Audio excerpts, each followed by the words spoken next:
ओझर गाव आहे, त्या गावाचा आता टोल प्लाझा आला इथे.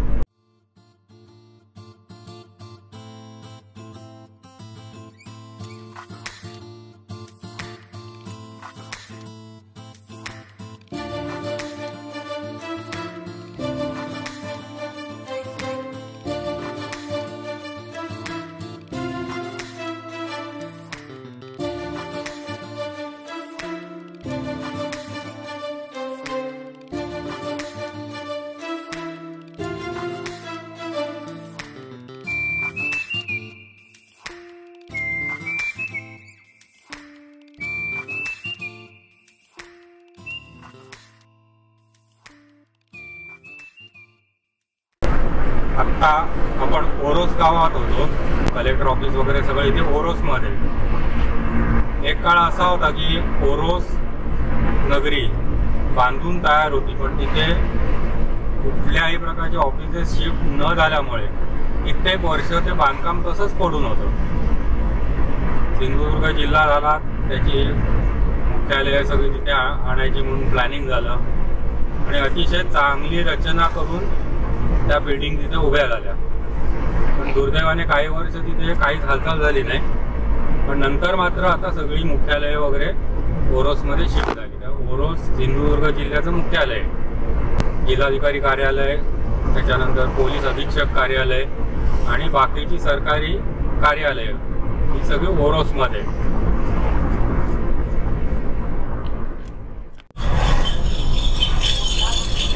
आपण कुडाळ शहरातनं फिरतोय.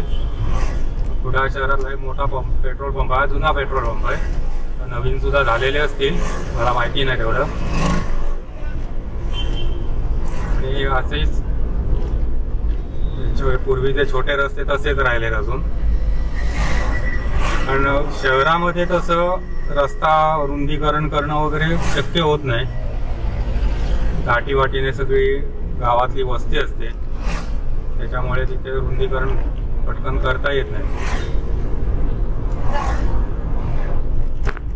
तरी एकंदरीत जर बघितलं तर कुडाळचा विस्तार खूप म्हणजे खूपच झाला आहे. कुडाळमधली जर कोणी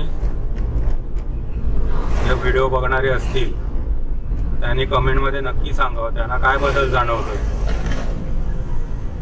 पण मी कुडाळला आलोय अनेक वेळेला, पूर्वीपासून येतोय. आता जर बघितलं तर इथे खूप म्हणजे खूप बदल जाणवतो. त्या बाजारपेठेमध्येच थोडं पुढे गेलं की एक शार्प डाव्या हाताला वळायचं आहे आपल्याला. त्या रस्त्याने वळलो आपण डावीकडे, तिथे ग्रामीण रुग्णालय आहे डाव्या हाताला. त्या रुग्णालयाच्या लगेच पुढे डाव्या हाताचा रस्ता आहे. त्या रस्त्याला वळलो की सरळ जायचंय, मग वालावलला सरळ रस्ता आहे.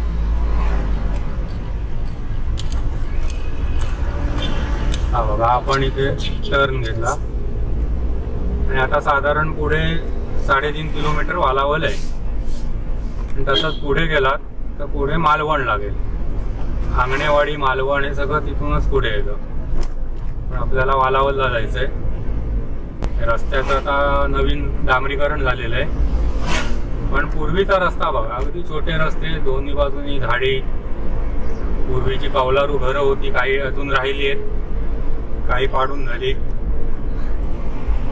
आणि असे रस्ते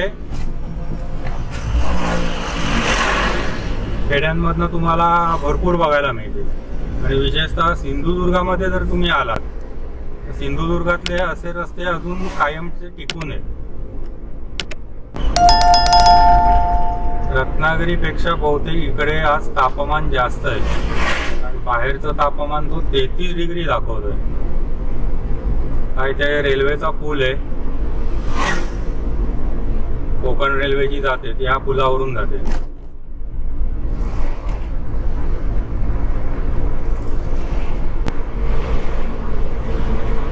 पूर्वीच्या काळी एक अनुभव घ्यायचो की खेडेगावात आलं की असं गारवा असायचा, मस्त थंड वाटायचं.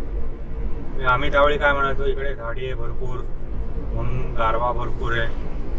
पण आज आता मी बघतोय की ग्लोबल वॉर्मिंग ज्याला आपण म्हणतोय ते सगळीकडे त्याचा इफेक्ट जाणवतो.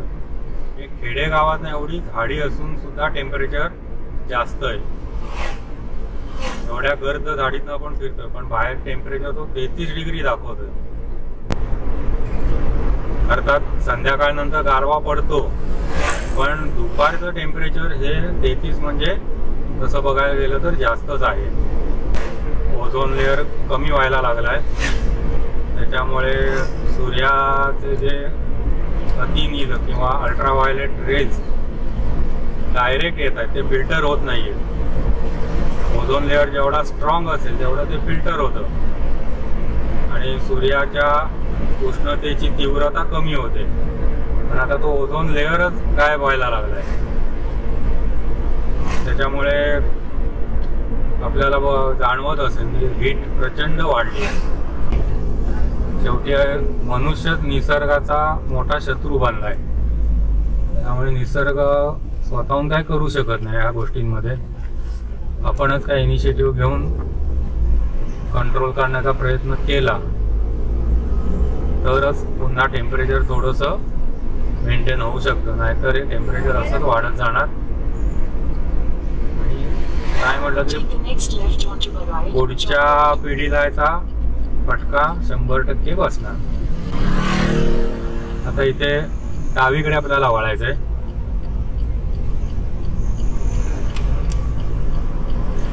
इथून पुढे सरळ गेला तर मालवणला आहे. वालावलला पण माझ्या मते आता टुरिस्ट असणार आहेत कारण सलग 3 दिवस सुट्टी मिळाली.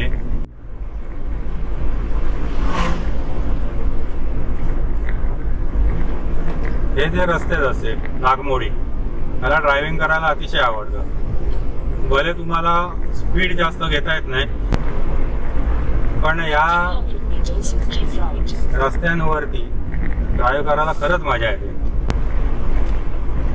पूर्वी सावंतवाडीच्या इथे पण तसं होतं. सावंतवाडी शहरातनं रस्ता जायचा आणि पुढे इंसुली घाट आहे. त्या इंसुली घाटातनं पुढे बांधण्यात यायचो पण. आता सावंतवाडी बायपास झालं सगळं. तो इंसुली घाट एवढा मस्त होता. छोटा रस्ता म्हणजे समोरासमोर 2 मोठी वाहनं आली की थांबायलाच लागायचं.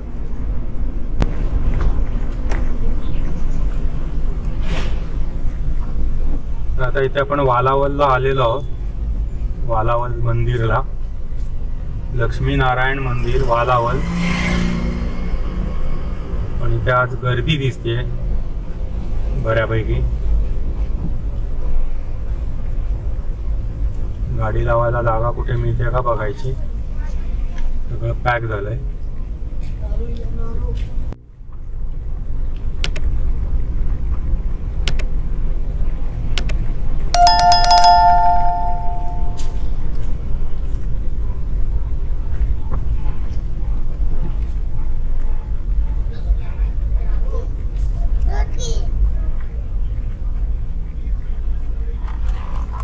पण वालावल गावात आलोय.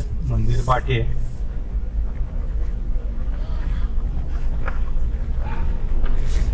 तिथे पार्किंगला प्रॉब्लेम आहे. पार्किंगला जागा दिसत नाही वालावलला.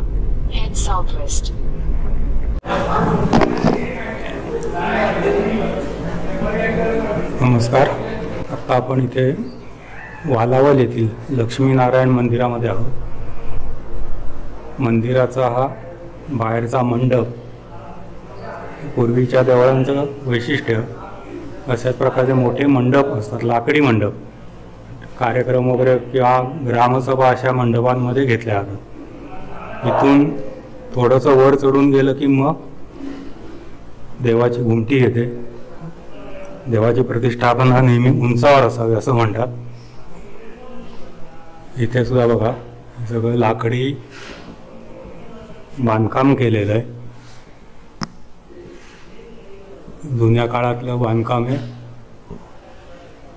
थोडंसं रिनोव्हेशन काळानुरूप झालेलं आहे.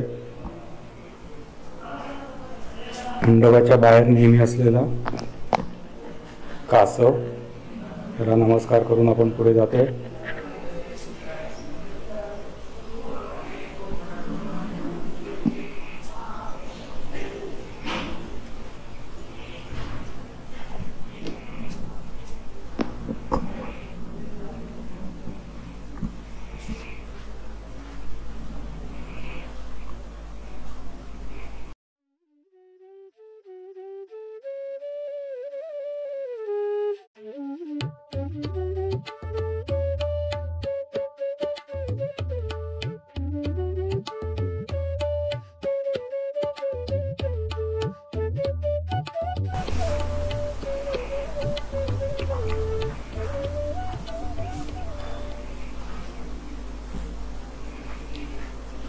रूपं म्हणतात. पालखी ज्या वेळेला नाचवली जातात, पालखीमध्ये देवाची पालखी पाठवून येते आणि त्याच्या पुढेही रूपं घेऊन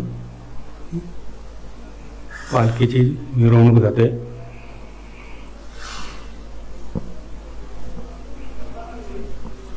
इथे 2 पालख्या आपल्याला बघायला मिळतील. या पालखीमध्ये देवाला बसून गावातनं त्यांची फेरी होते.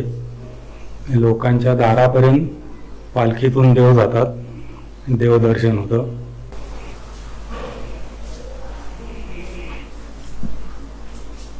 इथले जर खांब बघितले तर अतिशय चांगल्या प्रकारचं कोरीव काम केलेलं आहे.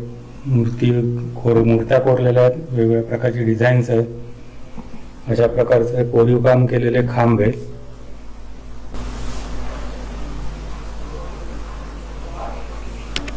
मुख्य सभागृहात 4 खांब आहेत. 4 खांबांवरती कोरीव काम आहे. तसेच 2 खांब इथे पुढे देखील आहेत. फक्त आधीचे जे खांब आपण पाहिले त्यांना काळा रंग दिलेला आहे. हे रंग नसलेले खांब आहेत.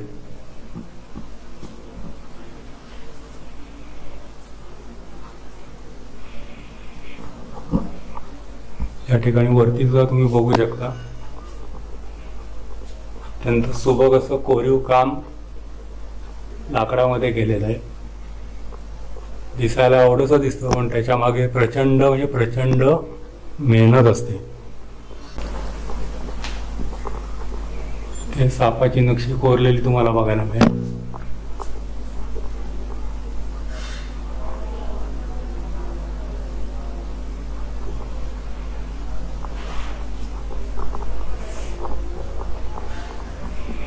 तसंच हा जो सभा मंडप आहे, इथे आतमध्ये देवांच्या प्रतिमा वरती कोरलेल्या आहेत.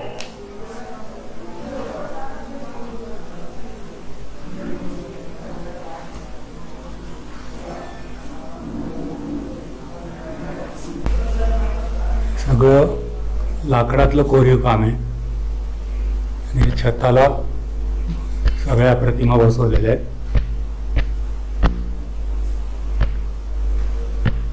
ते दिवे लावण्यासाठी कसे रचना केली आहे बघा. एकाच पट्टीवरती 3 तेलाचे दिवे लावता येतील अशी सोय करण्यात आली. दोन्ही बाजूला अशा प्रकारे सोय. दरवाजावरती सुद्धा फुलांचं कोरीव काम आहे.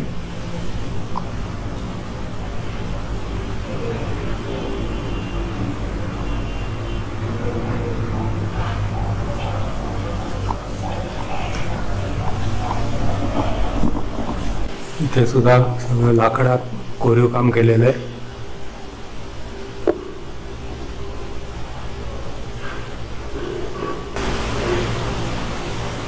घोडा, सिंह, इथे नागाची प्रतिकृती केली. सुबक नक्षीकाम पूर्ण लाकडामध्ये कोरलेलं आपल्याला इथे बघायला मिळेल.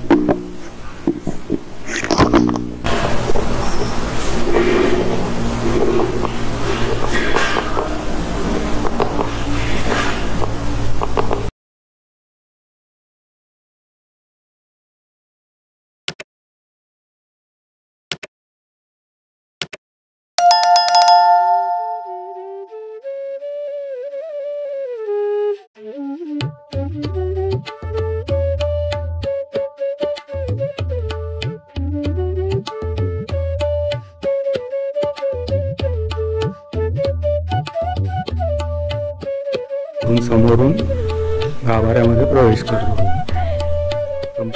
कौलारू टाईपचं, कौलाने आच्छादित असं हे मंदिर आहे.